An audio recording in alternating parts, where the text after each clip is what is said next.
Good morning, ladies and gentlemen. On behalf of General Upendra Dwivedi, the Chief of the Army Staff, I welcome you to the annual press conference on the upcoming occasion of the 78th Army Day. The conduct modality has already been explained to you. May I now request the Chief of Army Staff to address the gathering.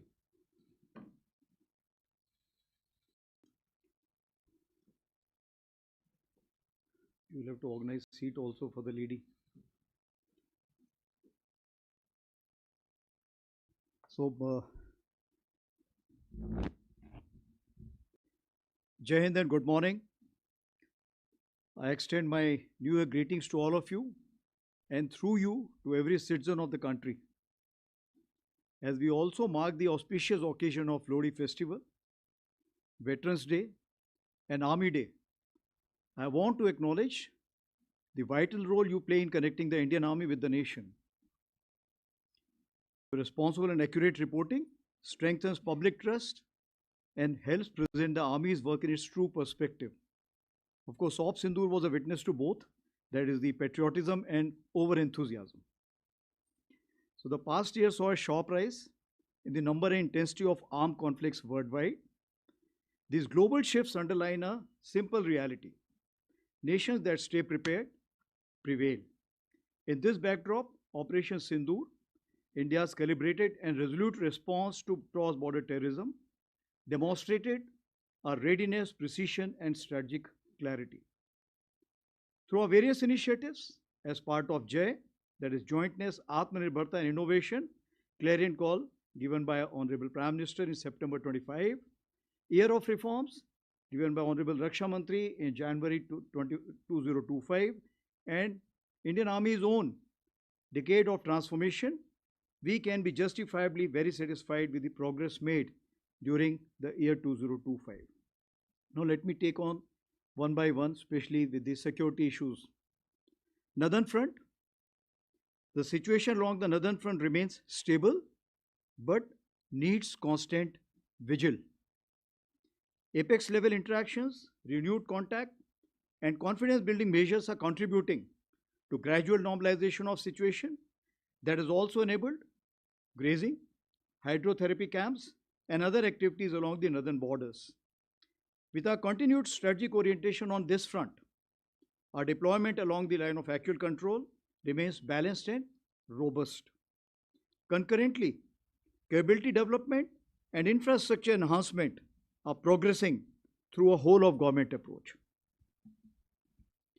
As regards the Western Front, following the Pahalgam terror attack, a clear decision to respond decisively was taken at the highest level.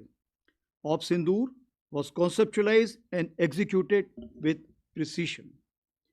Through 22 minutes of initiation on 7th May and an orchestration that lasted 88 hours up to 10th May, the operation reset strategic assumptions by striking deep, dismantling terror infrastructure, and puncturing the long-standing nuclear rhetoric. The Army successfully destroyed 7 out of the 9 targets and thereafter played a pivotal role in ensuring calibrated response to PAK actions. As you may be aware, Operation Sindoor remains ongoing. Any future misadventure will be resolutely responded to. Here I must acknowledge the proactive role of all stakeholders at the national level, including CAPFs, agencies, civic bodies, state administration, and other ministries, whether it's MHA, Mayati, Railways, and many more. Operation Sindoor was the best example of tri-service synergy under clear-cut political directive and full freedom to act or respond. J&K since 10th May, the situation along the Western Front and J&K remains sensitive but firmly under control. In 2025, 31 terrorists were eliminated, of which 65% were Pakistan origin, including the 3 perpetrators of the Pahalgam attack neutralized in Operation Mahadev. Active local terrorists are now in single digits. Terrorist recruitment is almost non-existent, only 2 in 2025. Clear indicators of positive change in J&K include robust development activity, revival of tourism, and peaceful Sri Amarnath Yatra, which saw more than 4 lakh pilgrims, exceeding the 5-year average. The theme of terrorism to tourism is gradually taking shape. As regards the Northeast, neutral, transparent, and decisive actions by security forces, along with many proactive government initiatives, have led to a marked improvement situation in Manipur during 2025. Peaceful conduct of Durand Cup, resumption of cultural festivals like Shiroi Lili, Sangai, and renewal of suspension of operations, that is SU, with Kuki insurgent groups in September 25, have been key markers of stability. In response to turbulence in Myanmar, a comprehensive multi-agency security grid comprising of Assam Rifles, Army, and Home Ministry is working towards insulating the Northeast from spillover effects. With successful conduct of phase 2 elections in Myanmar, we should be able to engage each other more effectively now. As regards the HADR, Humanitarian Assistance and Disaster Relief, the Army operated across 2 neighboring countries and 10 states. It rescued over 30,000 people, and during the Punjab floods in Pathankot, some of you would recollect the daring rescue of the CRPF personnel by an Army aviation helicopter from a collapsing building. In the border states, where I have delegated full authority to my div commanders, the Army was able to act even before formal requests were received from states. This reaffirms our role as the natural first responder during HADR crisis. Here, I must mention 14 Rajrif, Dharali, Uttarakhand, which lost 1 JSO 9 other ranks, continued to focus on the complete rescue operation and coordination at the initial stages. And that's what is the military motivation all about. Our 17 HADR bricks which we have planned are gradually taking shape pan-India. Now, the battle of the future will not be won by a single arm or even a single service. It will be a national level enterprise. The Honorable Prime Minister captured this vision through the mantra of Jai, where jointness integrates our effort, Atmanirbharta empowers our capability, and accelerated innovation drives ideas into action. So, based on the lessons drawn during Op Sindoor and in line with the Indian Army's belief that change must come at the velocity of relevance, we prefix the verb acceleration to all our nouns, that is, initiatives. We followed what Subhash Chandra Bose once said: no real change in history has ever been achieved by discussions alone. It was a call for action, and I am happy to say that with guidance from the highest level, full trust of our Honorable Raksha Mantri, and encouragement from all stakeholders, the Indian Army has made significant strides. I shall now touch upon some important tangible updates on the 5 pillars of decade of transformation. Herein I must mention that the urgency for change has been catalyzed by the middle level officers of Indian Army and not by top down for a change. So the first pillar, that is the force restructuring, focuses on reviewing organizational structures to enhance multi-domain combat potency and utilize tail as teeth sharpener. This is a different term, tail as a teeth sharpener. Therefore, we have adopted a spiral development approach centered on organization as well as equipment. We have reoriented and created several structures. Rudra Brigade for high tempo multi-domain operations, Bearer battalions, that is the light commando battalions for agility and disruptive effect. Similarly, Shaktivan regiments and Divyastra batteries for artillery will use US and counter US for extended reach and real-time targeting. Ashni platoons of infantry platoons and some other organizations which are on the design board as of now will enhance precision, surveillance, and strike options at the tactical as well as operational level. All of this will enhance our cumulative combat effectiveness. A large number of government sanctioned letters for organizational change have been approved over the past 14 to 15 months, numbering approximately 31, including that of the path-breaking IBGization of a corps and raising of an aviation brigades. The TA recruitment also, as you're aware, physically commenced after a gap of 5 years in year 2025. Moving on to pillar number 2, Modernization and technological infusion remains a continuous and dynamic endeavor. Our modernization priorities focus on improving mobility and protection, strengthening network enabled operations, enhancing communication system, deploying terrain specific EW system, inducting new generation munitions, and expanding US and counter US capabilities. Our immediate focus is on innovative kitting of legacy equipment or the platforms. The next phase involves developing new systems and finally culminating in network enabled multi domain operations. Advanced EW system, BrahMos, extended range, Pinaka, ELGR system, Pralay missiles, QRSAM with extended range, lot munitions, drones, UCAVs are some game changing equipment in the pipeline. As for the emergency procurement 1 to 6 are concerned, they have sharply reduced acquisition timelines and created opportunities for Indian industries. The funding has increased substantially, especially for EP6. For the first time, even the core commanders have been empowered with emergency procurement powers. The modernization of logistics has included induction of logistic drones and robotic mules in large numbers. Now, this induction is not enough. This time, in the central sector itself, approximately 10 tons have been ferried by these logistic drones. Our army-based workshop, which played a key role during Operation Sindoor, have been reoriented from being repair facilities to research and development come production-oriented hubs. Atmanirbharta in ammunition, we are proud to say that 159 out of 175 ammunition categories Indian Army holds have been fully indigenized, that is over 90%. Technology infusion. As my predecessor, General Manoj Pandey, had emphasized, technology infusion is central to addressing future security challenges. And based on that, the year of 24 and 25 were also declared as the year of technology absorption. We have aligned ourselves with all major national technology missions, including 6G and the National Quantum Mission. A dedicated quantum lab has been established in MCT Mau. In August 25, we launched the Agni Shodh initiative with IIT Madras to harmonize research and development pathways tailored to our operational needs. AI incubation cell is working well at Bangalore in Bell premises. We have introduced India's first sovereign agentic AI in box, a major step towards national vision of self-reliant, battlefield-ready AI. In November 25, under the MOD initiative of Aditi, Raksha Mantri ji launched Indian Army's next generation unified AI platform, Ekam AI, as a secure mission-grade AI as a service ecosystem.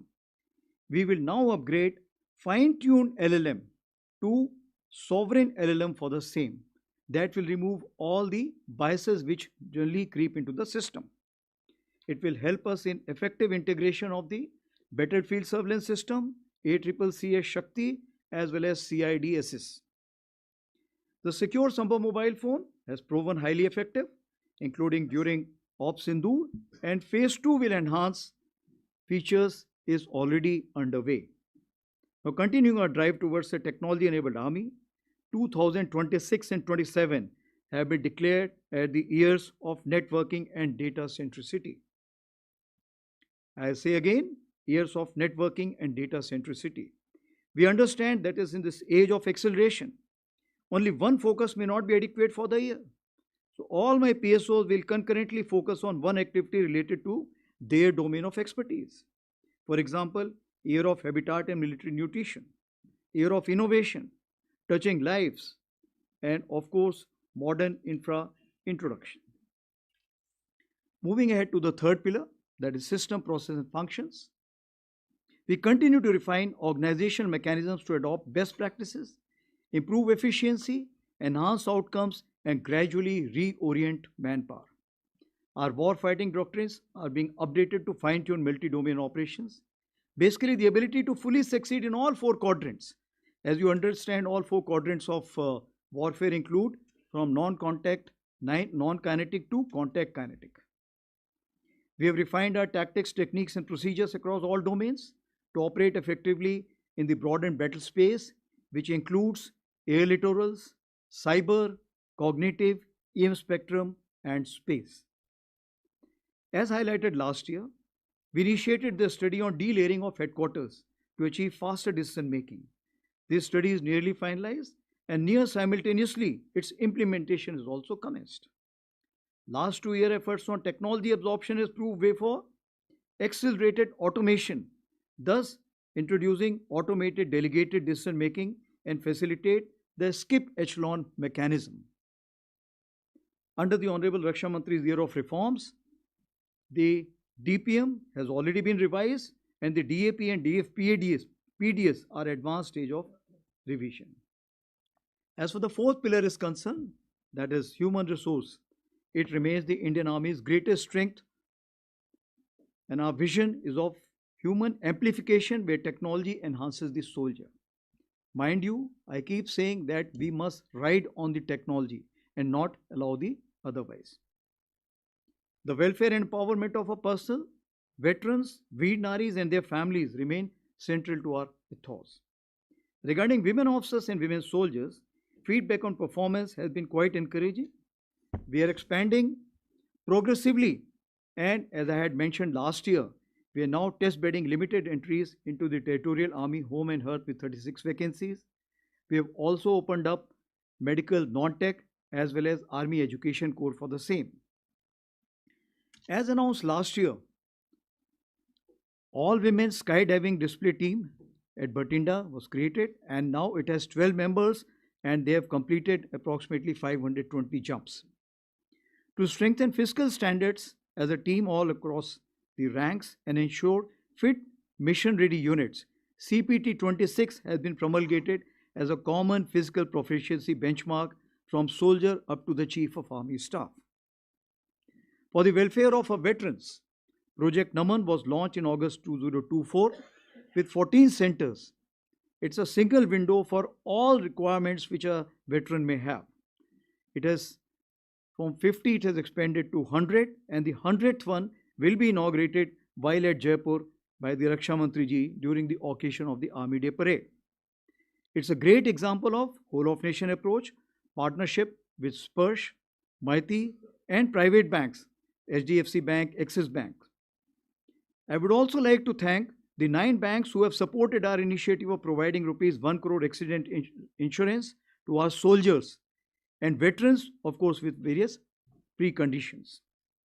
As regards veterans, all army commanders have personally reached out to all the governors and the chief ministers of various states for the convergence on veterans' welfare and their role in nation building.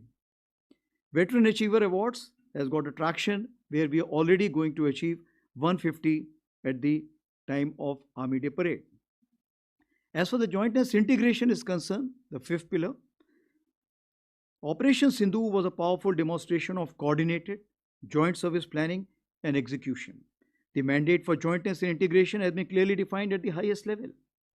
As you are aware, we are progressing towards integrated structures in form of theatre commands.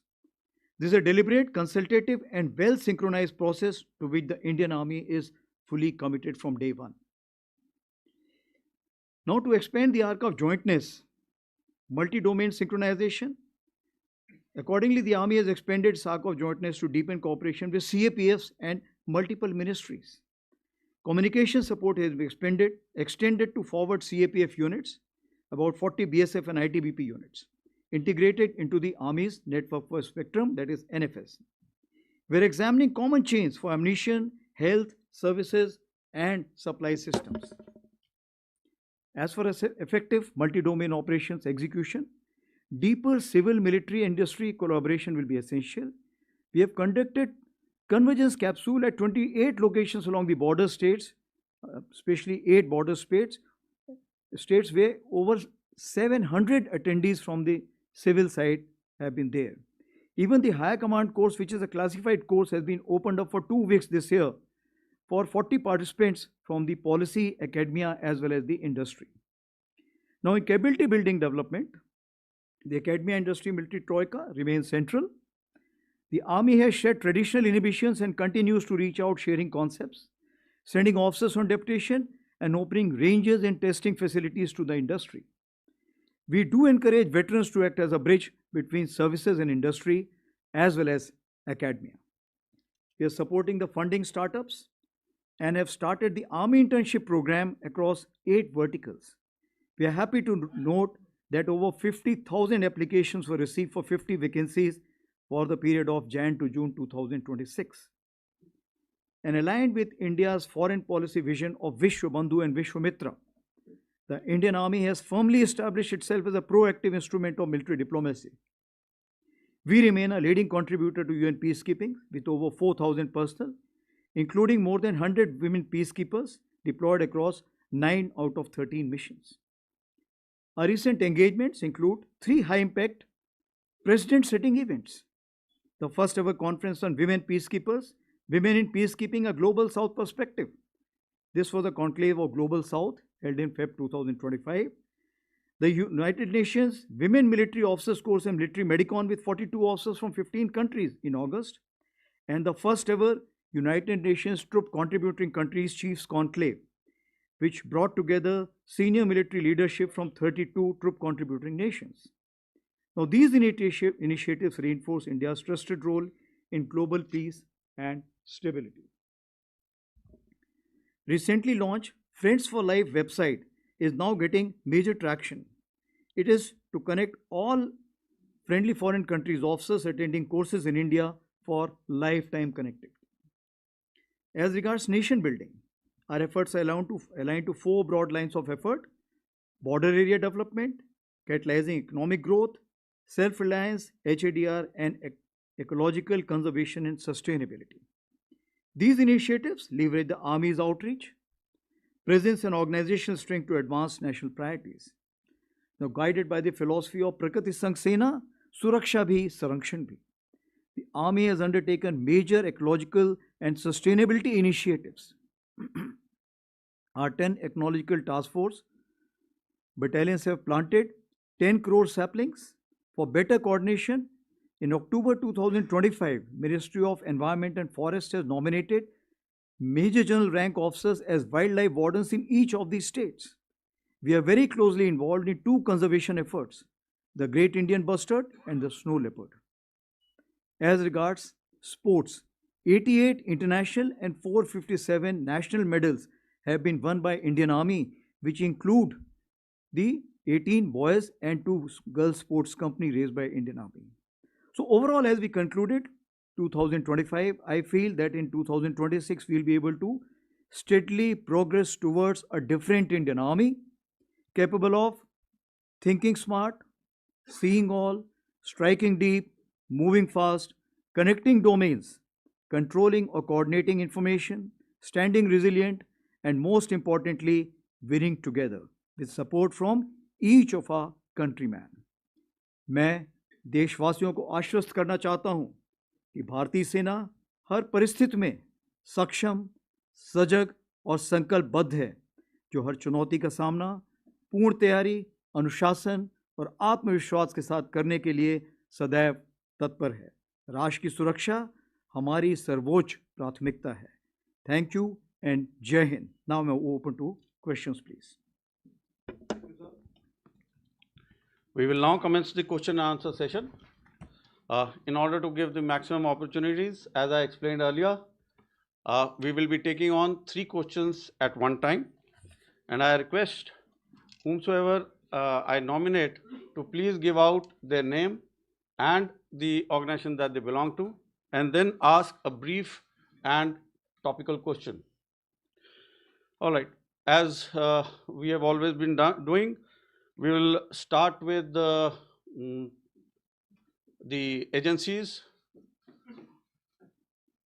Okay, we have 3.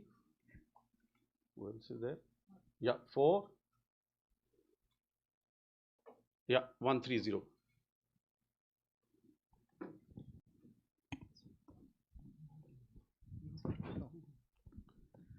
Sir, Namaste. I am Ajit Dubey from ANI, sir. Sir, you talked about, in your opening remarks, you talked about busting Pakistan's nuclear rhetoric, sir, during Operation Sindoor. Can you tell us how did the army do it, or how did the forces do it? And during the talks with DGMOs during the conflict, Was there ever any nuclear threat given by Pakistan Army? And sir, in recent past, we have seen that a major force restructuring has taken place, where you have been able to create a pool of over 1 lakh drone operators.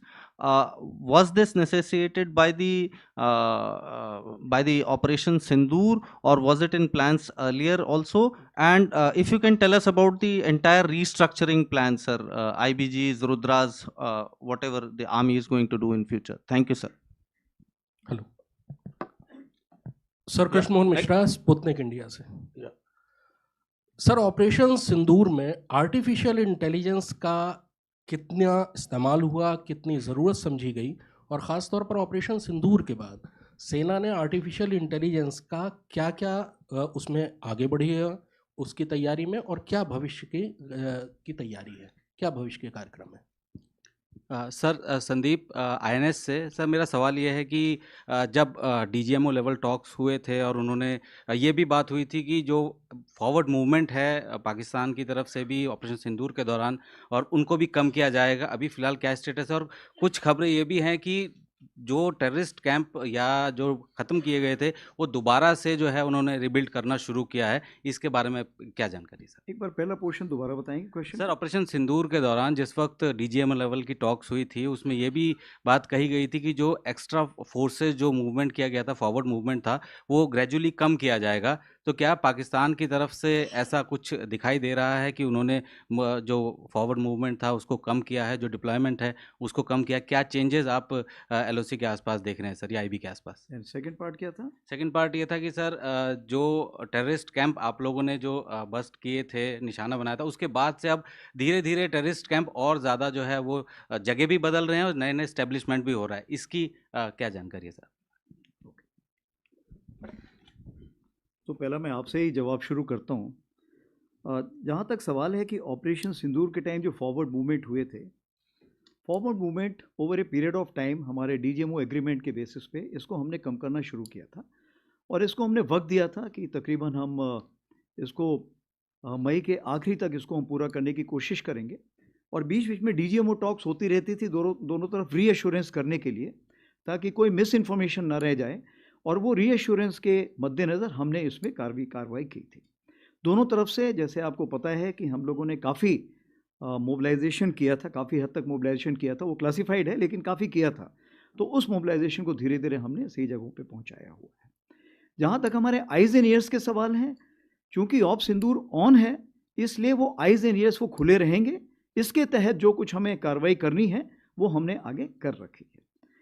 जहाँ तक दूसरा आपका सवाल है कि terrorist camp के क्या हालात हैं, तो टेररिस्ट कैंप के हालात का मैं ये बताना चाहूँगा कि जितनी खबर हमारे पास है, तकरीबन 8 कैंप्स अभी भी हमारे ऐसे नॉलेज में हैं जो कि एक्टिव हैं, जिसमें से 2 तकरीबन आईबी के अपोजिट हैं और 6 एलसी के अपोजिट हैं।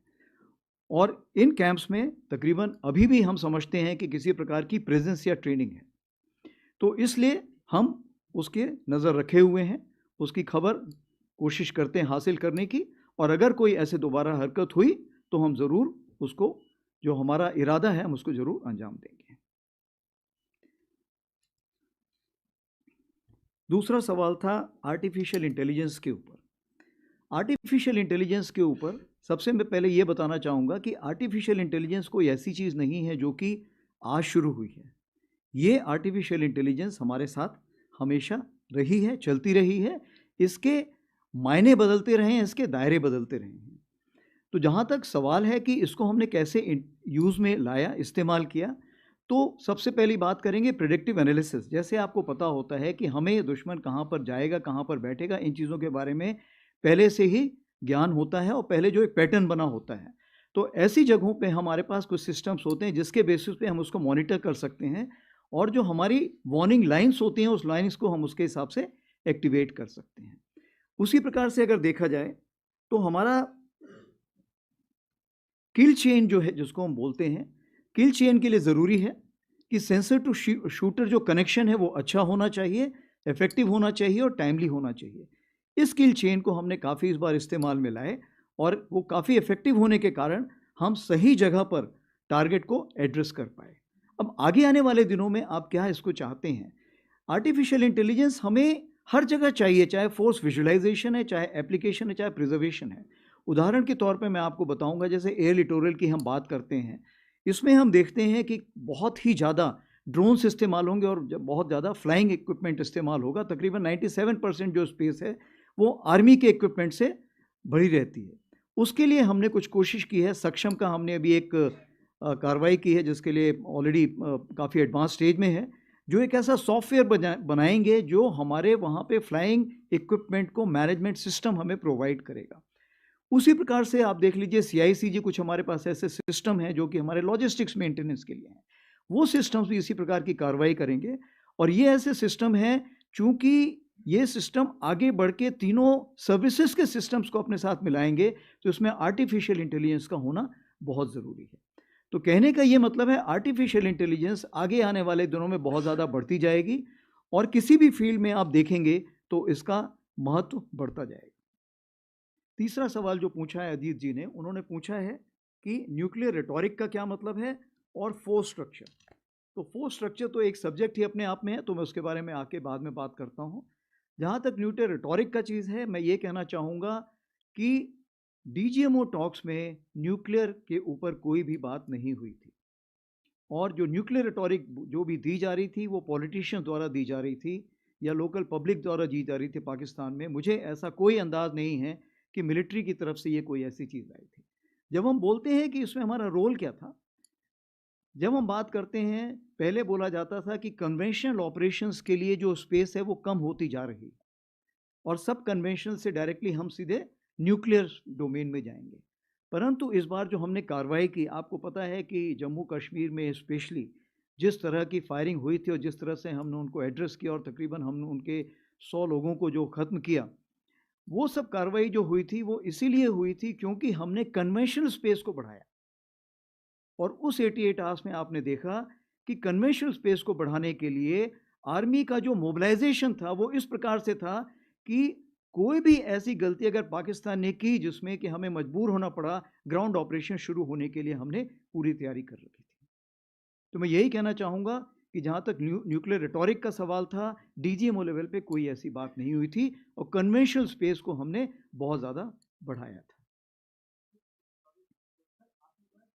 को एलिमिनेट किया वो पाकिस्तान आर्मी के जो जी, आप सही बोल रहे हैं। मैंने इसके बारे में पहले भी बात की है कि तकरीबन उन्होंने गलती से एक बार, मुझे याद है 13 या 14 अगस्त के आसपास, उन्होंने गलती से 150 लोगों की लिस्ट निकाली थी और जिसको हमने एनालाइज किया बाद में, उन्होंने उसको वापस पुल आउट कर लिया था। उसमें 100 लोग जो तकरीबन हमारे अंदाज से थे, वो तकरीबन लाइन ऑफ कंट्रोल में जो फायरिंग हुई थी या IBJN के सेक्टर में जो फायरिंग हुई थी उससे ख़त्म हुए।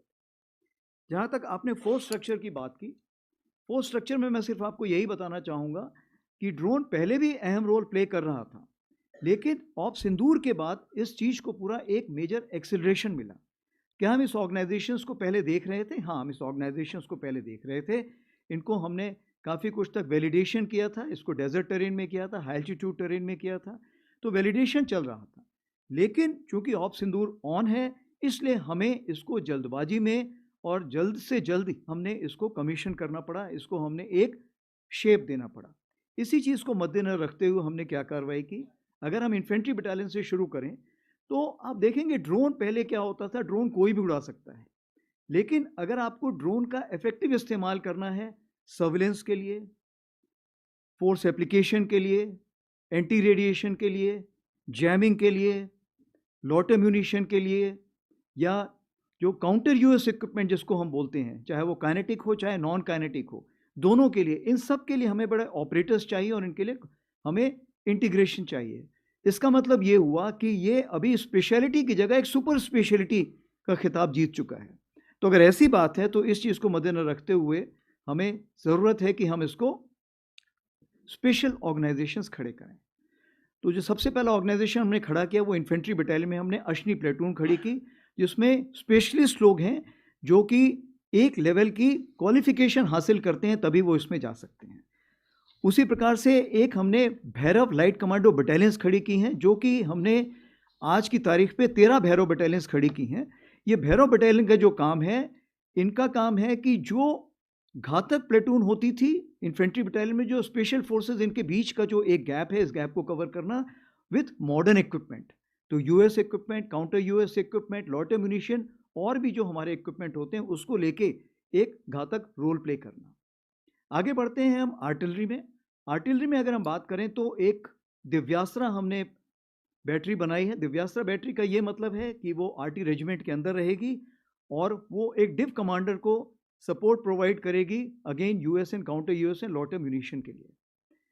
जो हमारी शक्तिमान रेजिमेंट है, जो अभी हमने 3 खड़ी कर रहे हैं शुरू करने के लिए और बाद में 12 खड़ी करेंगे, फिर इसको और आगे बढ़ाएंगे।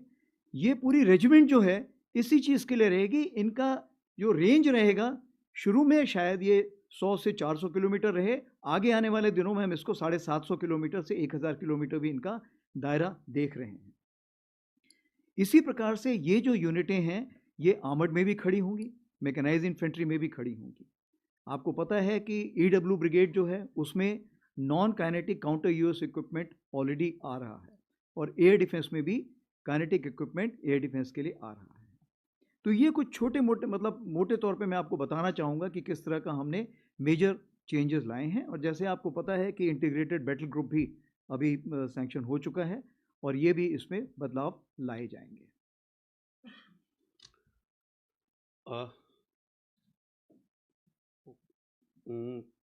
All right, 117, 35 and 85. Namaste, sir. I am Rajesh Roy from American News Agency, the Associated Press. Wanted to ask, how is the broader understanding at LAC with China holding on thus far, and how do you see the chances of both pulling back tens and thousands of forces from the front line? It has been 5 years since Galwan.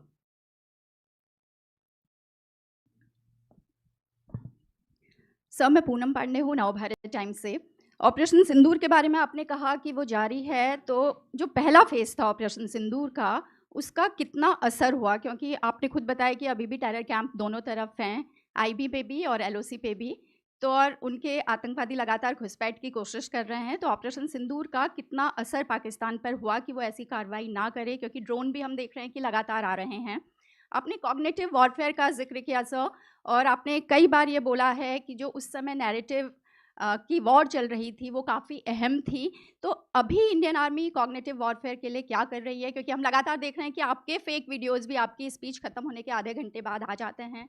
क्या special training हो रही है? क्या special team बनाई जा रही है जो इससे लड़ सके?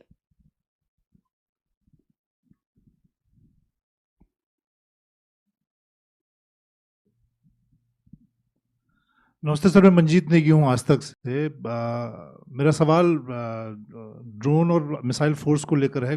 अगले 4-5 सालों में कितने नंबर्स आप देखते हैं? अगर हम ड्रोन फोर्स की बात करें, कितने नंबर होंगे सेना के पास? और मिसाइल फोर्स की को लेकर भी कुछ आप जानकारी दे पाएँ, उसको कैसे देखते हैं? क्योंकि इस वक्त जो लड़ाई देश और दुनिया में चल रही है वो इन्हीं दोनों डोमेन में हम देख रहे हैं। मंजीत जी, आपका सवाल सबसे पहले लेता हूँ। तो आपने 2 बातें पूछी हैं। सबसे पहले ड्रोन। अभी ड्रोन का जो नंबर बताना है वो हम आज प्रेडिक्ट नहीं कर सकते हैं, क्योंकि जब मैंने इसके बारे में बातचीत शुरू की थी आज से 1 से 1.5 साल पहले, तो वो तकरीबन मैं देखता था कि 500 किलोमीटर की बॉर्डर में मैं तकरीबन 500 ड्रोन देखता था। अगर 5000 ड्रोन देखता था। 5000 अगर अपने ड्रोन देख रहा हूँ तो उतने में मायने रखता हूँ कि दुश्मन के भी उतने ही ड्रोन होंगे। तो इसका मतलब ये हुआ कि 500 किलोमीटर के दायरे में, लंबाई में आप 10,000 ड्रोन्स देखते हैं। तो ये तो मैं आज देख रहा हूँ, लेकिन जिस तरह की हमने तैयारी शुरू की है, आपको मैं बताना चाहूँगा कि जब शुरू में हमने ड्रोन एक्वायर करना शुरू किए, तो जो बहुत छोटे छोटे ड्रोन थे वो भी ड्रोन उसके साथ कॉस्ट लगा के दिए जाते थे हमको, और जो आर्मी के लिए पॉसिबल नहीं था उन ड्रोनों को खरीदना। उसी प्रकार से उनकी मेंटेनेंस कॉस्ट बहुत हाई होती थी। तो सबसे पहले आर्मी ने ये डिसाइड किया कि जितने ज़्यादा ड्रोन हैं हम बना सकते हैं उतने ड्रोन बनाएंगे। और आज मैं आपको ये बताना चाहूँगा कि अगर एक हम कमांड की बात करें तो हर कमांड के पास तकरीबन 5000 ड्रोन बनाने की काबिलियत है या वो बना चुका है। और ये ड्रोन ऐसे नहीं है कि ये छोटे वाले ड्रोन हैं। अभी रिसेंटली जो हमने एक फील्ड फायरिंग रेंज में जब चेक किया था तो तकरीबन 100 किलोमीटर तक का भी हमने ड्रोन टेस्ट फायर कर लिया है और हम उसको और भी आगे रेंज पे ले जाना चाहते हैं। तो मैं आपको ये बताना चाहता हूँ कि with in the army only हमने आत्मनिर्भरता का बीड़ा उठाया हुआ है। वो क्यों? ताकि जो इंडस्ट्रीज़ हैं वो हमारा बेंचमार्क समझें और समझें कि हम कितना एडवांस कर चुके हैं। इसमें आपको ध्यान देना चाहिए कि जो हमने ईयर ऑफ टेक्नोलॉजी एब्जॉर्प्शन किया था, तब हमने 3 चीज़ की थी। हमने लीडर्स जो टेक्नोलॉजी को समझते हैं, हमने टेक्नो कमांडर्स बनाए थे और टेक्नो वॉरियर्स बनाए थे। तो इसलिए इस टेक्नोलॉजी को एब्जॉर्ब करने में हमें कोई ज़्यादा वक्त नहीं लगा। अब आगे आने वाले दिनों में मैं यही कहना चाहूँगा कि ये नंबर जो मैंने 10,000 बताया है, ये शायद 20,000 भी जा सकता है और ये लाख भी जा सकता है। ये डिपेंड करता है कि आप कितनी जल्दी इसको वहाँ पे लाना चाहेंगे। और ये जो लड़ाई है ये 4 दिन की चलेगी ऑप सिंदूर जैसे, या 4 साल की चलेगी यूक्रेन रशिया वॉर जैसे। तो जैसे ही लड़ाई जितनी चलती जाएगी, हमारे पास इतनी काबिलियत होनी चाहिए कि हम उतने ड्रोन बना सकें। ये बात है। जहाँ तक दूसरा आपने सवाल जो पूछा था, दूसरा सवाल आपका था मिसाइल फोर्स के बारे में। तो क्या मिसाइल फोर्स की हमें ज़रूरत है? जवाब है हाँ। आज आप देखेंगे रॉकेट और मिसाइल दोनों एक दूसरे में शामिल हो गए हैं, क्योंकि अगर हमें इम्पैक्ट में पहुंचाना है तो रॉकेट भी पहुंचा सकता है, मिसाइल भी पहुंचा सकता है। इसीलिए हमसे अगर आप पूछिए तो हम रॉकेट मिसाइल फोर्स की तरफ देख रहे हैं, क्योंकि पाकिस्तान ने, जैसे आपको पता है, उसने रॉकेट फोर्स एक आर्मी के तहत खड़ी की हुई है। आपको पता है कि चाइना ने भी ऐसी फोर्स खड़ी की हुई है। तो ये समय की मांग है कि हमें ऐसी फोर्स खड़ी करनी पड़ेगी। उस चीज़ को मद्देनजर रखते हुए, जैसे हमारा पिनाका है जिसको 120 किलोमीटर की रेंज में चेक किया गया है, हमने ऑलरेडी कुछ कॉन्ट्रैक्ट साइन किए हुए हैं रॉकेट के जो 150 हैं, जिसको हम बाद में 300-450 किलोमीटर की भी रेंज पे भी देखेंगे। उसी प्रकार से आपने प्रलय के बारे में अभी सुना होगा, क्या कार्रवाई हो ही रही है। ब्रह्मोस तो आपको पता ही है। कुछ और भी ऐसे सैंक्शंस हमारे पास हैं जिसको हम आगे लेके जाएंगे। तो मैं यही आपको सारांश में बताना चाहूँगा कि ये समय की ज़रूरत है और इसको हम जितनी जल्दी इसको ऑर्गेनाइज करें उतना हमें इफेक्टिवनेस लाने में फ़ायदा होगा। अब हम बात करते हैं पूनम जी की। पूनम जी ने पूछा है कि ऑप सिंदूर में पाकिस्तान के ऊपर कितना इफेक्ट पड़ा है और ड्रोन जो दिखाए दिए हैं उसके बारे में क्या कहना है। तो सबसे पहले मैं ये बताना चाहूँगा कि ऑप सिंदूर के बाद जो हमारा टेररिस्ट इनिशिएटेड इंसिडेंट है वो तकरीबन ख़त्म हो चुका है। मैंने आपको जैसे बताया कि उसी प्रकार से जो एक्टिविटीज़ हैं वो बहुत कम हो चुकी हैं। इसका मतलब ये नहीं है कि हमने J&K में कोई किसी प्रकार की कमी पेशी की है या कोई हमने किसी प्रकार की फ़ौज को वहाँ से निकाला है। हमने उतना ही दबाव बना के रखा हुआ है। जैसे मैंने आपको बताया कि क्या वापस बाहर के जो कैंप्स हैं, जो वेस्ट साइड कैंप्स हैं, जिसके बारे में मैंने अभी बताया कि 8 कैंप्स अभी भी वहाँ पे एक्टिव हैं हमारी नॉलेज में, और उस पर अभी भी लोग बैठे हुए हैं। कितने बैठे हैं ये अलग अलग इसके सोच विचार हैं, बट हमारी तरफ से अगर देखा जाए तो तकरीबन 100 से 150 लोग हो सकता है वहाँ पर बैठे हों। जहाँ तक पॉलिटिकल रिटोरिक है या जहाँ तक जो हुर्रियत जो उस साइड है, पाकिस्तान है, क्या वो पूरी तैयारी कर रही है? मेरे हिसाब से पूरी तैयारी कर रही है। क्या पाकिस्तान उन लोगों को शह दे रहा है जो इस चीज़ को, रेडिकलाइजेशन को, और लोगों को मोटिवेट करते हैं यहाँ पे आने के लिए? हाँ, वो कार्रवाई चल रही है। फंडिंग जो है, फंडिंग चूंकि अभी उसके तरीके बदल गए हैं तो तुरंत हो सकता है मैं उसका जवाब ना दे पाऊँ। जहाँ तक हमारी अलर्टनेस है, लाइन ऑफ कंट्रोल में अलर्टनेस पूरी है, क्योंकि ऑपरेशन सिंदूर ऑन। जहाँ तक ड्रोन का सवाल है, ड्रोन ये आपको देखना ये कौन सा वक्त है। ये वक्त जो है हमारा 15 जनवरी और 26 जनवरी के काफ़ी पास का वक्त है। इस वक्त जो होता है, आप देखेंगे कि पाकिस्तान थोड़ा सा एक खौफ में रहता है कि कोई ऐसी कार्रवाई ना हो। तो ये जो ड्रोन्स अभी हमने देखे हैं, ये बहुत छोटे ड्रोन्स हैं। ये लाइट ऑन करके आते हैं, ये बहुत हाइट पे नहीं जाते हैं और ये बहुत ही कम देखे गए हैं। जैसे 10 के आसपास तकरीबन 6 से 7 देखे गए थे, 11 और 12 तारीख को 2 से 3 देखे गए हैं। तो ये जो ड्रोन थे, ये मैं समझता हूँ कि डिफेंसिव ड्रोन थे, जो कि ये ऊपर आके देखना चाहते हैं कि हमारे अगेंस्ट कोई कार्रवाई तो नहीं हो रही है। मैं ये मना नहीं कर रहा हूँ, हो सकता है कि वो ये भी देखना चाहें कि कोई कहीं गैप तो नहीं है, इंडियन आर्मी में कोई ढिलाई तो नहीं है, कोई गैप वो जहाँ से वो टेररिस्ट वहाँ से भेज सकें। तो मेरे ख्याल से उनको उसका नेगेटिव जवाब ही मिला होगा। उन्होंने देखा होगा कि आज की तारीख पे कोई ऐसी जगह नहीं है, कोई ऐसे गैप्स नहीं जहाँ से वो भेज सकें। लेकिन ये ज़रूर है, आज जो हमारी DGMO स्टॉक हुई है, उस स्टॉक में इसके बारे में जिक्र किया गया है और उनको बताया गया है कि ये हमें मंजूर नहीं है और कृपया करके इस पर लगाम लगाइए। ये उनको ये बता दिया गया है। आपने दूसरा सवाल पूछा है जो एक सब्जेक्ट इन इटसेल्फ है कि narrative management system, narrative management system और कॉग्निटिव, ये कितनी ज़रूरत है और समय की मांग है।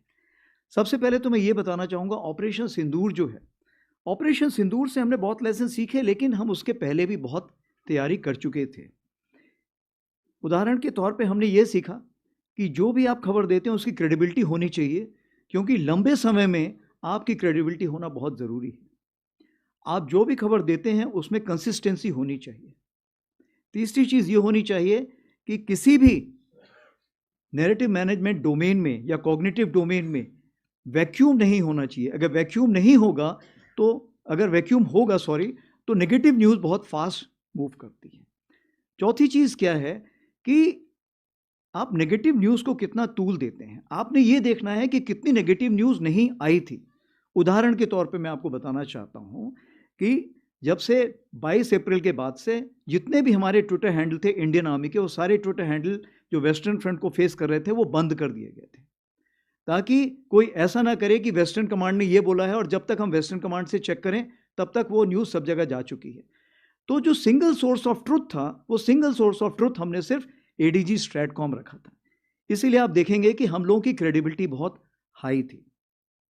दूसरी चीज़ ये है, हमने इन्फो ऑप्स ग्रुप्स और इन्फो ऑप्स डेस्क बनाए हुए हैं जो कोर हेडक्वार्टर तक पहुंच चुके हैं, और ये जो है कार्रवाई करते हैं इस प्रकार की कि जहां भी कोई इन्फॉर्मेशन है वो सही जगह से सही वक्त पर पहुंचे। सबसे बड़ी बात आती है साइकोलॉजिकल डिफेंस की। साइकोलॉजिकल डिफेंस क्यों?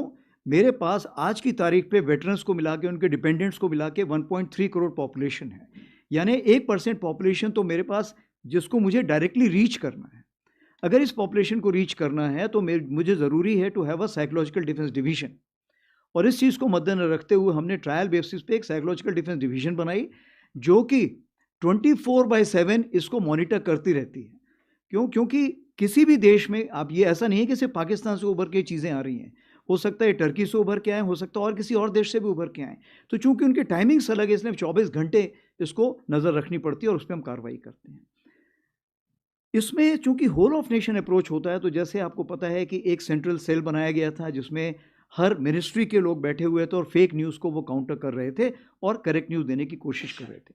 उसके अलावा ऑफ सिंदूर के टाइम पर हमने डीआईबी के साथ और मैती के साथ मिलके बहुत सारे यूआरएल्स, यूट्यूब चैनल्स और ट्विटर हैंडल्स को ब्लॉक किया था, क्योंकि वो उस टाइम हमारी नेशनल नेसेसिटी थी। और ऑफ कोर्स फेक न्यूज़ के ऊपर फेक स्टैंपिंग तो हम खुद ही उसी वक्त लगाते थे जैसे हमको पता लगता है। तो मैं आपको यही कहना चाहूँगा, हमारी तैयारी बहुत थी, और अगर आप उस ट्वीट को देखें जिसको हम बोलते हैं जस्टिस सर्व्ड ऑपरेशन सिंदूर, आज की तारीख पे वो 23 मिलियन हिट्स ले चुका है। Thank you. All right.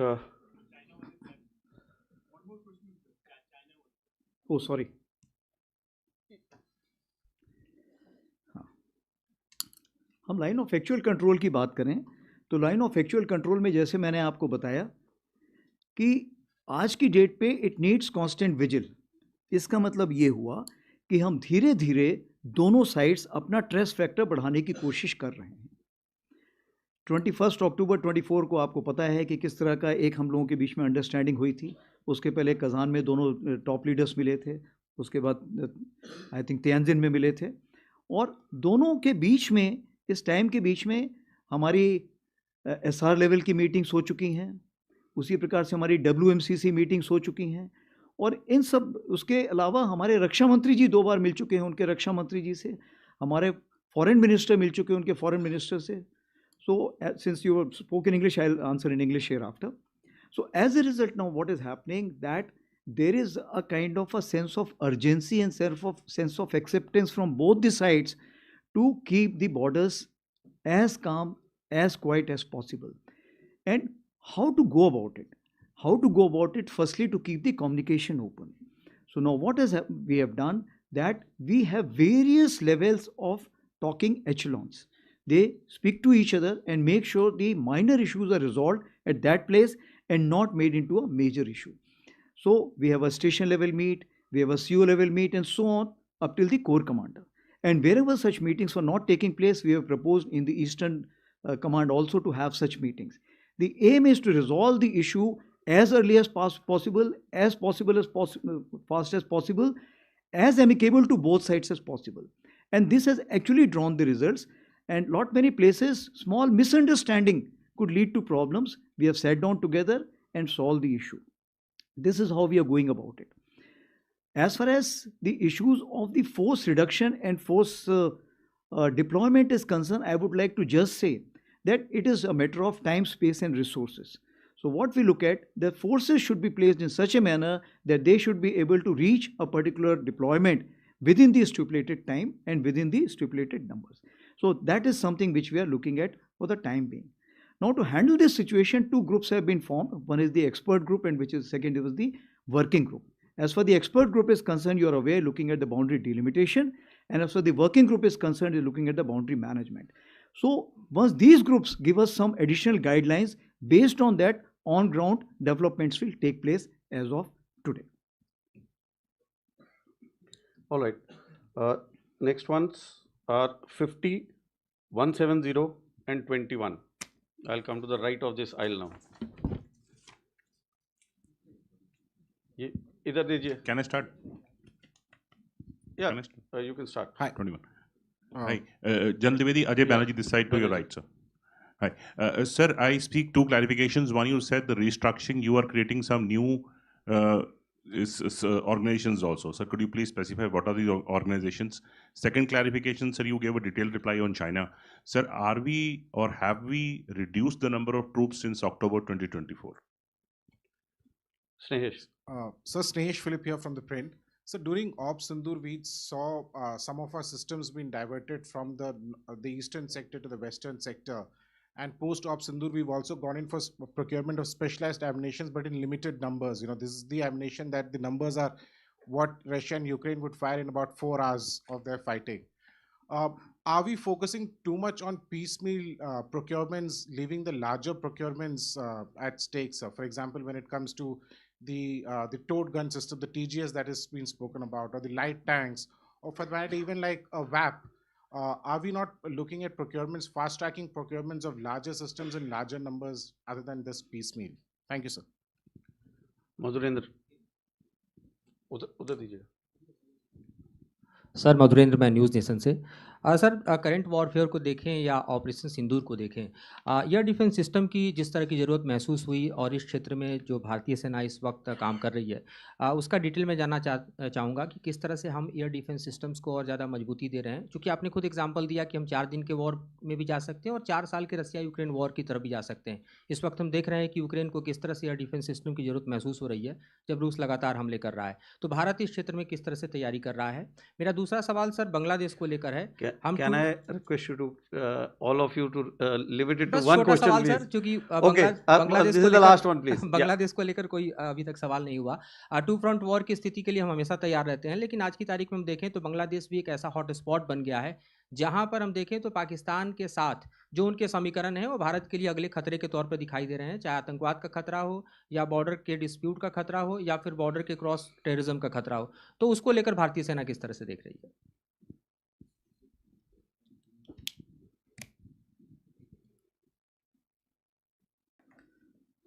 So Ajay ji asked about the new organizations. So as far the new organizations are concerned, like I have told you that we are looking at the Bhairav battalions in total 25. We are looking at Shaktiman in terms of 13 to begin with, 15 to begin with, and thereafter add 11 more. We are looking at Divyastra, which will be 34 Divyastra batteries. We are looking at Rudra brigades. To begin with, 2 already implemented. We are looking at 7 more. Probably in phase 2, we will be commissioning 4. Besides this, the armored and mech are also having similar kinds of organizations. As we kind of carry out the validation, we will be kind of having that approved and moving ahead. As far the integrated battle group is concerned, last year I had told you that it's on the table and now it has been approved. This will be, of course, having the each IBG will be able to take on approximately 16 plus minus units under its control, and it will be commanded by a Major General. It will also have a fire support group which will also be commanded by a Major General. And once we settle down with this IBG, based on that, in future we will also be looking at more modifications coming in our way. I also would like to tell you that we have created a Futures and Transformation Cell in Indian Army under a 2-star. This has been created to handle all these new structures which is coming out, which is directly under the Chief of Army Staff Strat, so that the decision making is fastest. In later on situation also, we'll be looking at, should we look at RTRAC, that the training command also to become a futures command. We're already having the series of presentations, and this may also become a futures command in itself. This is for the time being which we have carried out the major changes, and of course EW brigades and other issues, aviation brigades have already given out during the preamble. The second issue which I've asked is basically the troops relocation. The way I have explained that the deployment is a factor of TSR, that is the time, space and resources. So we always work on that factor. Based on that, some readjustments have been carried out. And this readjustment have been carried out to make sure that we should be able to timely apply the forces as per the operational requirement. Moving on to the next level. This is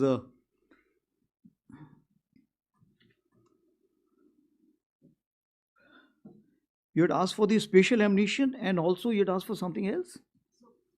The peace deal procurements, rather than focusing on the larger big scale which are slowed down. Okay. Yeah. So what we have to understand that our wish list is very, very high. But even if the wish list is high, is the market ready to supply to you? As of now, since the wish list is new and it's in an accelerated form, the answer is a big no. Therefore, we have to depend on the global. But global is not the answer. Therefore, what we look at, that long-term acquisition will only be carried out based on the Atmanirbharta call. That is why you are finding that the EP which has been carried out is, we have to firstly identify which is the Indian equipment which is suiting us. So the Indian manufacturers are providing us some equipment.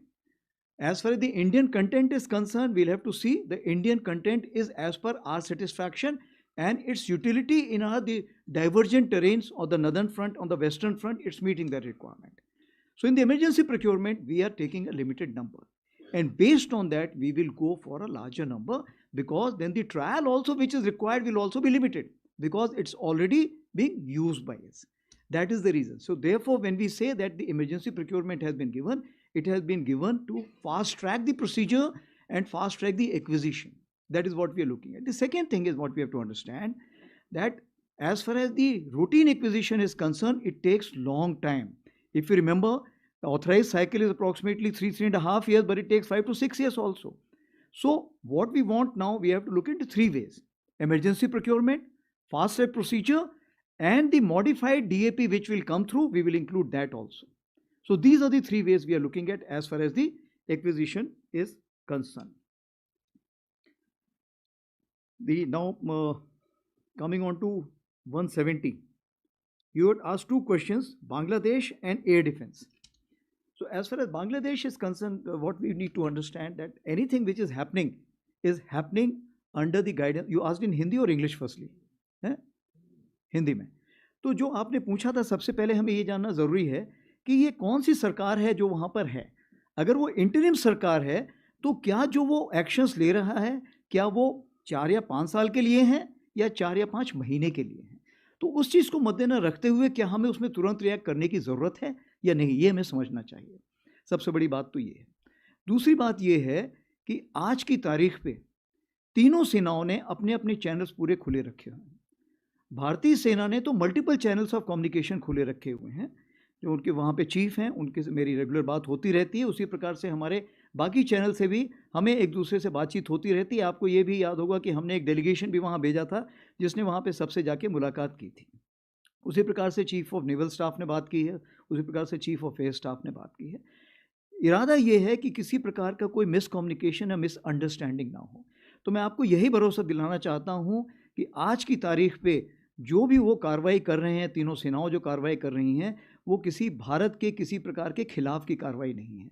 जहाँ तक capability development की आप बात करें, तो capability development एक चीज़ है जो चलती रहती है पूरे वक्त.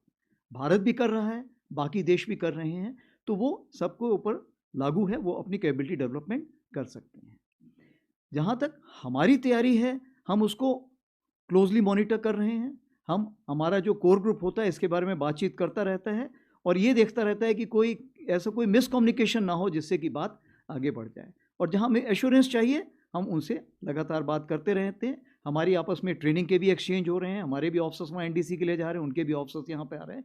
तो उस मिलिट्री रिलेशनशिप में किसी भी प्रकार की कमी पेशी नहीं आई।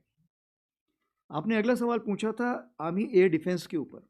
तो आर्मी एयर डिफेंस के ऊपर हमने सबसे बड़ी चीज़ ये देखी कि आर्मी एयर डिफेंस जो है हर लेवल पर है, यानी कि स्पेस से शुरू होता है, वो नीचे हमारा कहना चाहिए 30 से 150 मीटर तक जाता है, क्योंकि आपने देखा जो उनके FPV ड्रोन्स आते हैं जो आते हैं वो आपके इसी रेंज पे आएंगे, हाइट पे आएंगे।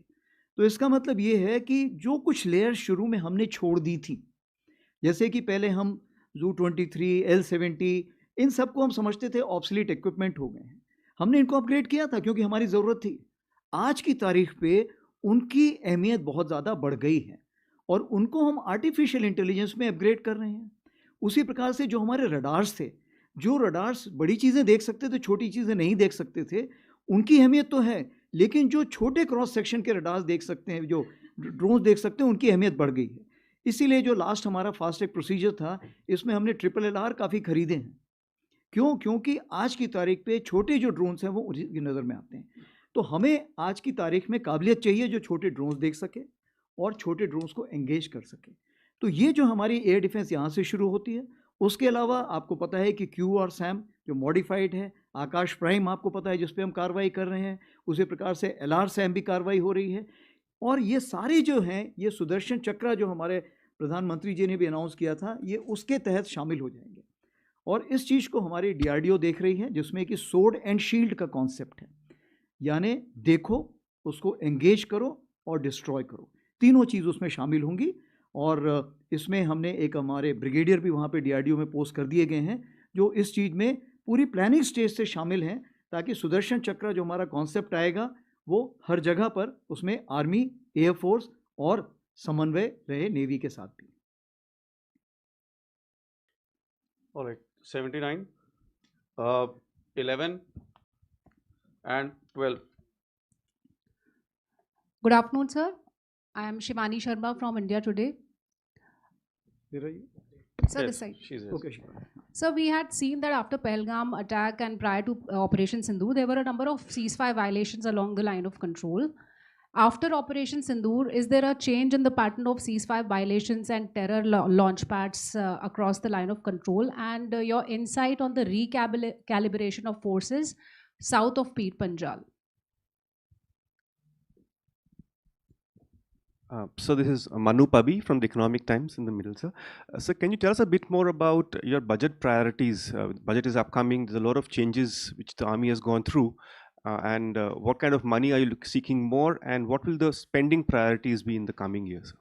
Sir, Rahul Singh this side from Hindustan Times. Sir, you talked about the gradual normalization of the situation along the northern borders, but and efforts being made by both sides to kind of keep things calm. And in this context, when China has reiterated again that Shaksgam Valley is a part of their territory, how do you see these comments in with respect to the situation along the northern borders? Thanks. Okay. So Shivani ji, you have asked basically about the ceasefire violations. So let me tell you that in 2025 there were 139 ceasefire violations which took place, but majority of them were basically during the 124, if I can say that specific, were during the Op Sindoor. And the balance one which are there were minor ones. What happens when a new unit comes? By the time, at times, if you have served in, of course you won't have served in LC, but what I'm saying is in line of control, when the tree also moves, it looks like that people are coming to attack you. So when the new unit, especially in case of Pakistan, the new unit moves, they are generally at times scared and they carry out a prophylactic firing. In our terms, prophylactic firing will also be looked at as ceasefire violation. So that is the kind of ceasefire violation has taken place. Otherwise, no major ceasefire violation has taken place. The second issue, what you have asked, is recalibration of forces south of Peer Panjal. So as far as forces are concerned, as of today, we are not relenting at all. No forces are coming back because, in my wisdom, today 140 approximately still the terrorists within the hinterland are likely to be there, out of which only 10 could be the local terrorists, rest all could be the Pakistani terrorists. If that be the case, I cannot sit at rest. Therefore, we are not relenting at all, and the forces which were placed there, in addition, those forces are still there, and we will not back down as of today. Manu Papiji asked the question about the budget. So I would like to just tell you that this time we are hoping for some increase in the budget. Because if Atmanirbharta is the clarion call, then the Indian industry also has to be reassured. That is point number one. The second issue is the budget last year. If you see that capital acquisition, we were given a particular number, but finally we landed up signing somewhere 80,000 crores. And this was LCH itself was approximately 40,000 crore. What it means that as the government is concerned, government has said that if you wish to spend money and you got a scope, don't worry on that. We will get you the money from somewhere. For example, this time also 33,000 has been given out. We may have signed approximately 20 approximately, but we are looking at finally reaching 50. And government is assured, don't worry. As far as we are concerned, we should be able to give it to you. That is the assurance which has been given. Your question is, what are the priorities what we are looking at? So if the priorities, if I have to look at, firstly, I have divided battlefield awareness, because what I said, force visualization, force application and force preservation. These are the three pillars I always look at. So battlefield awareness will give me the force visualization as well as where to apply and where to preserve. Command and control. So somebody rightly asked, as far as the artificial intelligence is concerned, it's firstly the OODA cycle which is there. It gets enhanced and much faster because of this command and control. So we are paying a major attention to that. Force application, I've already told you, and preservation and protection, because now the non-state actors also have today access to a lot of technology which can be used for attack. Therefore, the domain of protection and preservation, which was only, let's say, for the military, now we also look at the civil side. We saw in Punch that how they targeted our Gurdwara and other places. Therefore, I need to protect and preserve that also. Therefore, I need to spend money towards that side also. And of course, sustenance and support, which is an ongoing factor. It's more applicable to the army because it's a large army, and our revenue expenditure, even for sustaining in terms of ammunition, arms, and the equipment, including kitting, comes from the revenue. Therefore, it will always remain very high for us. So this is as far as your question is concerned. Then Rahulji, you asked about the Northern Front and about the Shakscam Valley. So as the Shakscam Valley is concerned, India considers 1963 agreement between Pakistan, China as illegal. Therefore, any activity in Shakscam Valley is concerned, we do not approve of it. And in this terms, MEA has already issued the statement. Therefore, the joint statement which has been issued in China, what I understand about the CPEC 2.0, we do not accept it, and we consider that it is an illegal action which is being carried out by the two nations. Right, ladies and gentlemen, we are coming to the probably the last set of questions. So we'll have 63, 68 and 80.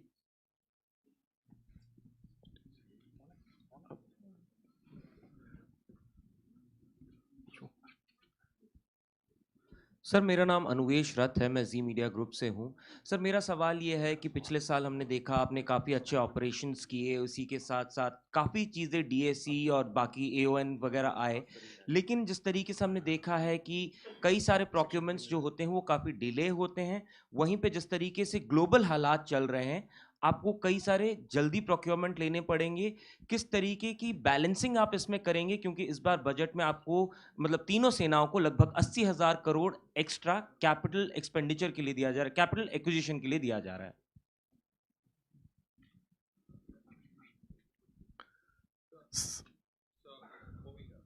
Srinjoy, your mic is not working. Please give him another mic. So, this was in Hindi or English? Hindi. English. Anush. Hindi? Yes, sir. So, there's been a lot of talk about the striker. Is the army interested in the striker?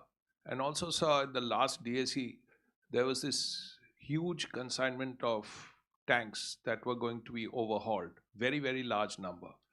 Now, as far as the previous case was concerned with the earlier batch, there seemed to be some unhappiness about it in terms of quality, in terms of time.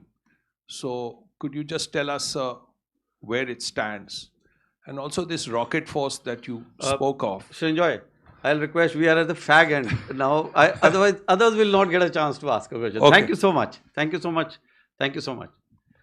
Sir मैं हरेन चौधरी रक्षा समाचार से sir sir मेरा सवाल है कि artillery को लेकर के रेंज बढ़ाने की बात हो रही है और आईआईटी मद्रास ने रिसेंटली अभी कहा है कि हम रेंज बढ़ाने वाले हैं, तो भारतीय सेना कब दुनिया की पहली सेना बनेगी जो एक्सटेंडेड रेंज आर्टिलरी जो रैमजेट इंजन के साथ होगी वो जो है इंडक्ट करेगी, कब तक ये होगा? और दूसरा सवाल मेरा जोरावर टैंक को लेकर के है सर, उसका भी क्या स्थिति है और कब से उसके यूजर ट्रायल शुरू होंगे और कब भारतीय सेना में शामिल होगा? Thank you. ओके, तो पहले मैं रक्षा समाचार का सवाल लेता हूँ।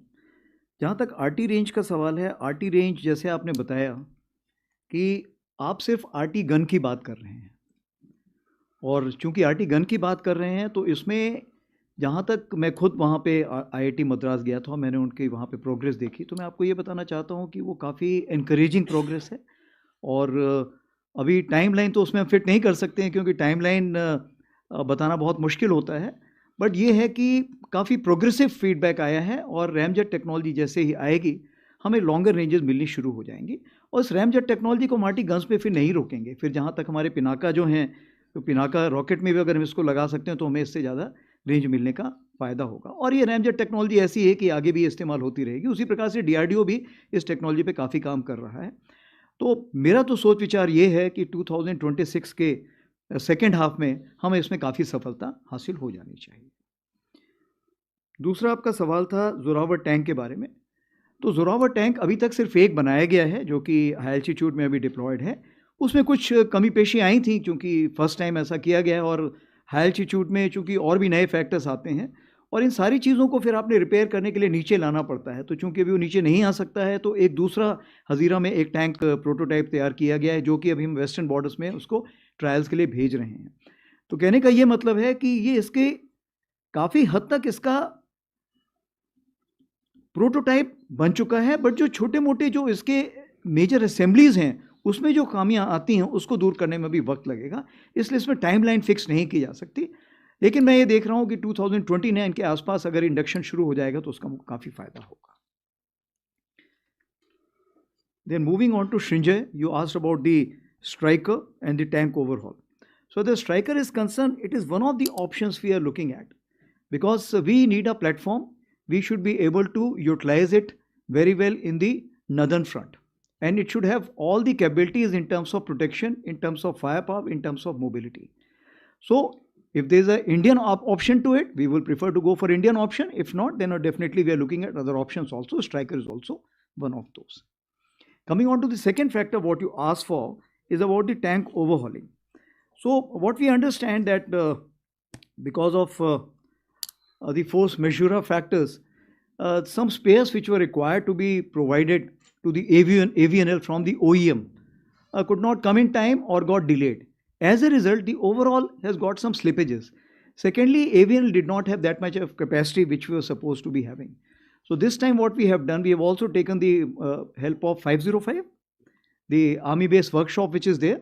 And this workshop is also carrying out parallel repairs or the overhauls at this place also. So what we are looking at the PSU, we are looking at Army base workshop, and if there is an industry which is ready to come forward and help us out, we will be surely ready to reach out to them and give them the contract also.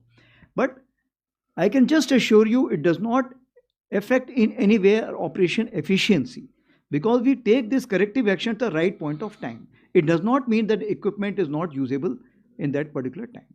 As far as the quality is concerned, I do not have any reports of any quality. Some infirmities can always be there, which is something the corrections will take place, which is acceptable to us. Time slippages are there, yes, I agree with you, and we are taking corrective actions towards that side. Moving ahead, I think all three is answered. All three have been answered. Okay, thank you. Sir, we are nearing the end. Probably we have got 3 more minutes. We'll take probably one question or two. Okay, one set. We can have 96, 88, and 165. Okay, we'll come to that, ma'am. 96, where is 96? 96. Yes, Yeah. please ask.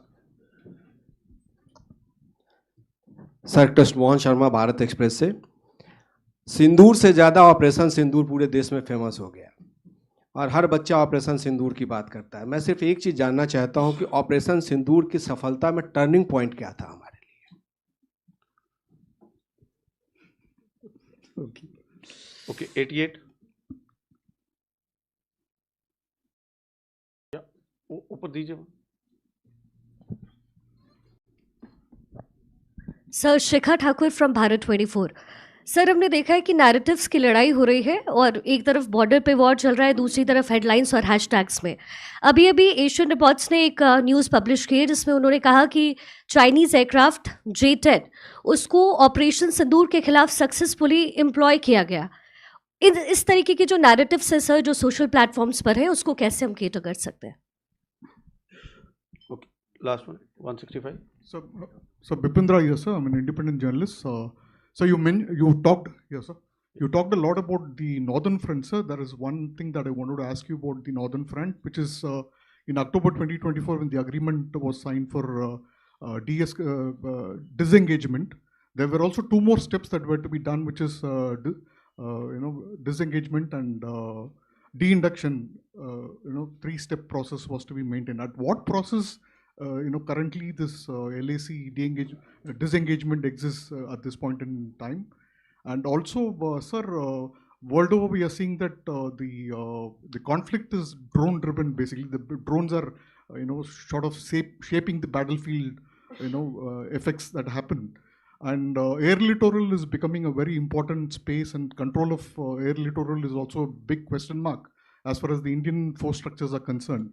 So would you throw some light on what is the thinking of the army on the air littoral control and command and control structures?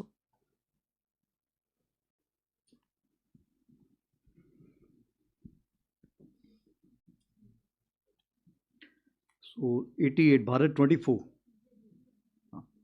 आपने पूछा था कि ये जो बहुत सारी खबरें आ रही हैं सोशल मीडिया में, इसको आप काउंटर कैसे करते हैं। जहाँ तक ये सवाल है, सबसे बड़ी चीज़ ये है कि बहुत सारी चीज़ों पे अगर आप ना भी रिएक्ट करें तो भी चल जाएगा, क्योंकि वो सोशल मीडिया पे ही रह जाएंगी। तो क्या होता है, प्रोफेशनल्स जो हैं इस चीज़ पे बहुत ज़्यादा ध्यान देते नहीं हैं, लेकिन अगर किसी चीज़ में सच्चाई है, अगर उसमें कुछ सच है, तो उसको हम फिर डिटेल में इन्वेस्टिगेट करेंगे, आइडेंटिफाई करेंगे, उसके काउंटर एक्शंस लेंगे। बट आज की तारीख पे ये जो साइकोलॉजिकल चलता है, ये इसको हम बोलते हैं सोशल मीडिया वॉरियर्स। इन वॉरियर्स के बीच में ही जो बिना तलवार के लड़ते हैं, वो बिना तलवार की लड़ाई वहीं पे सीमित रहे तो अच्छा है। काउंटर के लिए जो कार्रवाई थी उसके बारे में मैंने आपको पहले ही बताया, बहुत कुछ कार्रवाई हम कर रहे हैं और आगे आने वाले दिनों में करेंगे ही। जहाँ भी आपको डाउट होता है, आप हमारे सोशल मीडिया हैंडल पे या ADG स्ट्रैटकॉम को ट्वीट करके भेजिए, वो ज़रूर उसका जवाब देंगे और आपको सही चीज़ बताएंगे। रही बात हमारे अक्टूबर 24 का, आपने पूछा डिसएंगेजमेंट और डीएस्केलेशन के बारे में आपको क्या कहना है। तो जहाँ तक डिसएंगेजमेंट का सवाल है, जैसे मैंने आपको बताया कि जो 21 अक्टूबर को जो हमने आपस में एग्रीमेंट किया था, उसके तहत जो भी कार्रवाई करनी थी वो हमने कंप्लीट कर ली है। अभी बात आती है कि इसको आगे कैसे बढ़ाया जाए। तो इसको आगे बढ़ाने के लिए जैसे मैंने आपको बताया कि WMCC है, आपने इंग्लिश में पूछा था। So as we already know that the WMCC is there, we have the specialist representative group which is their special representative, and of course the channels which are open in terms of various ministries. So as a result, what has happened, these expert groups and the working groups have been made. Now we are waiting for the outcome of this expert group and working groups. As these expert groups and working group arrive at a particular logical synergistic solution, we will start kind of executing them on ground. So we are just awaiting those kind of instructions. This will take some time and we are ready to wait.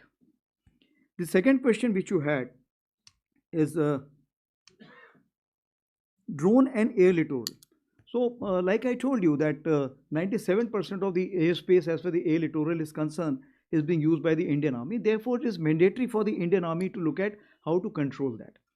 what we have done that we have UCC, and this UCC, this control center which is there, Unified Control Center, we are keeping it at the division level. Now, this Unified Control Center, which is a division level, is not only kind of a coordinating the drones which military is using it, that is the Army, Navy, Air Force.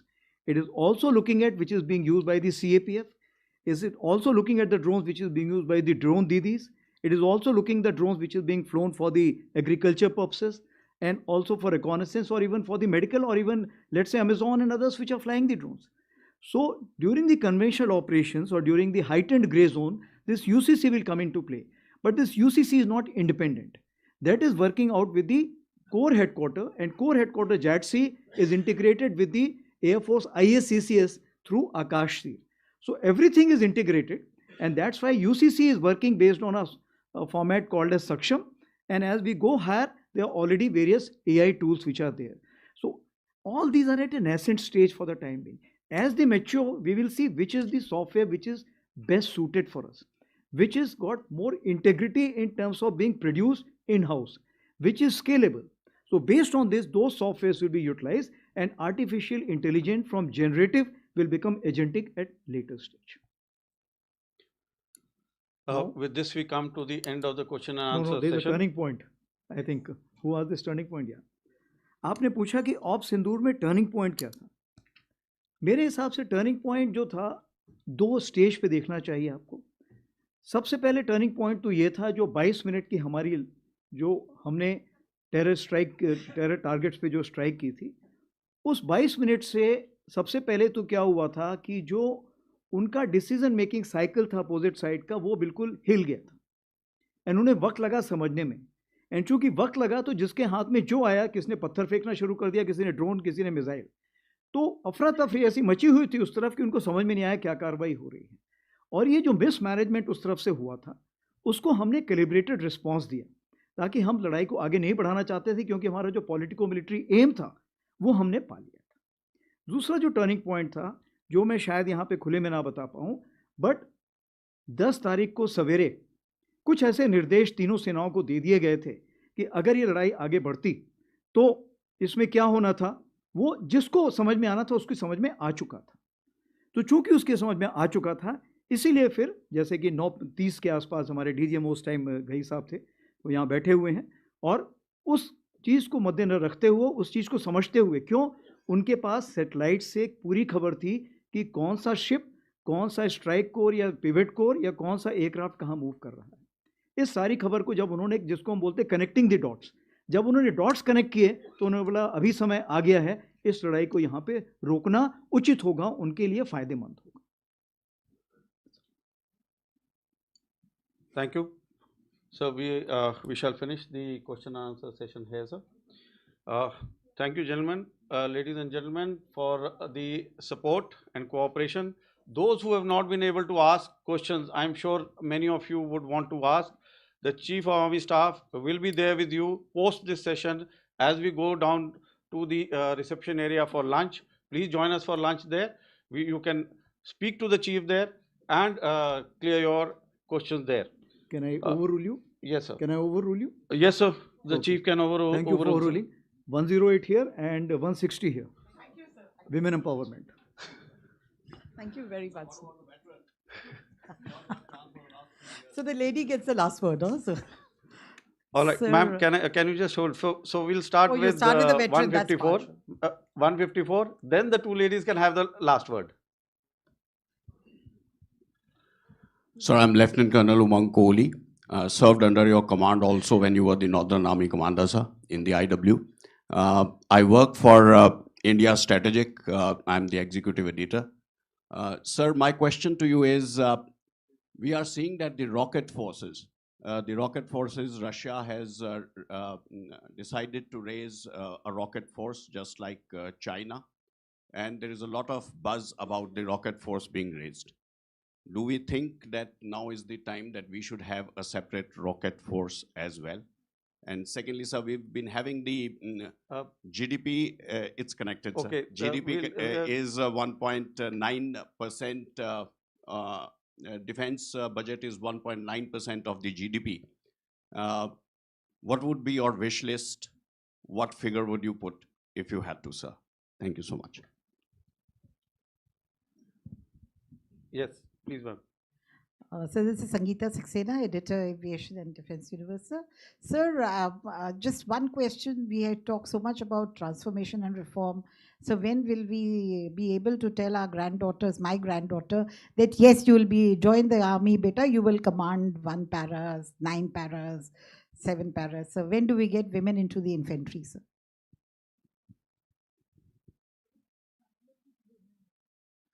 Okay. 160. Yes, please, udhar dijiye. 160. Thank you, sir. Congratulations on your Army Day. This is Neelam Matthews from Shepherd Media of the UK. Sir, what's the biggest gap in procurement that you would like to fill at the moment? Could it perhaps be space assets? Thank you. Come again, sorry. What is the biggest gap in procurement that you would like to fill ASAP? And could it be space assets by any chance? Thank you.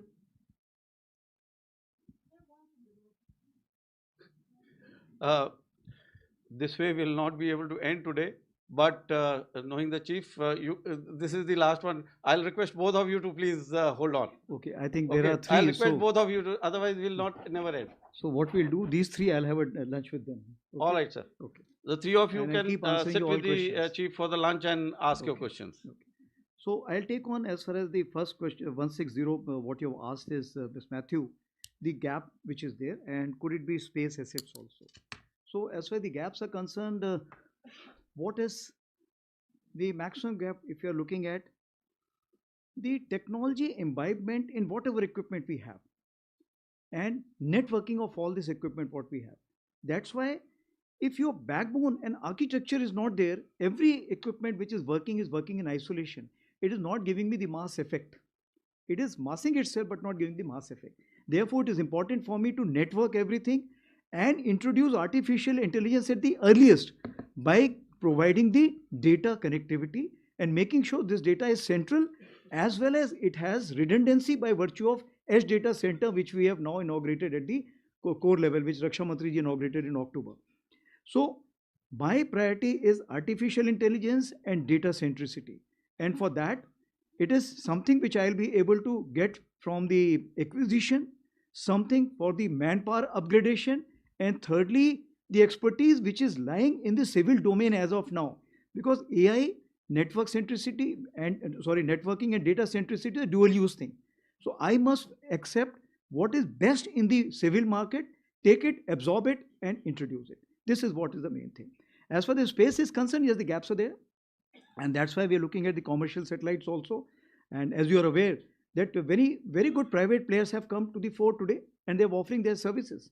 So once the DAP gets approved, definitely we'll be able to have a long-term strategic partnership with these players to make sure that we should be able to get the space visibility the way we are looking at. And we should be working towards that. What is important is that the technological advancement is so fast that a normal equipment platform production and technological production cannot be considered on the same scale or the same pace. Therefore, we need a different kind of a pipeline for acquisition of this. This we are working in this DAP. The second question is women into 4 para and 10 para. So we have the Colonel of the regiment sitting here, and definitely after this he will sit with you for the lunch and decide on the kind of parameters how to go about it. But what we need to see that if the standards are same, if the capability is same, and if the India as a nation, society is ready to accept, it can be done tomorrow. I have said earlier also, Kali Mata ka roop. Women cannot be seen as a vulnerable commodity. It has to be strong enough. So, if we look at our society as of today, the society still has got girls' schools, girls' colleges, boys' colleges, and the laws also which are there are of a particular kind. As the army is concerned, army is looking at not gender equality, army is looking at gender neutrality. But today I am not able to ensure gender neutrality because there are medical authorities which do not allow me, and the team of composition where the females also, they say no sir, presently it's not possible. I'll give you the example of CPT 26 which I was talking about. I was wanting the standards to be same, but I have not been able to make sure because there has been no positive indications from those females who are serving also. So now what I am doing, I am having the super excellent column. So in 3 to 4 years, I will get to know how many female officers and the other ranks are able to reach that level.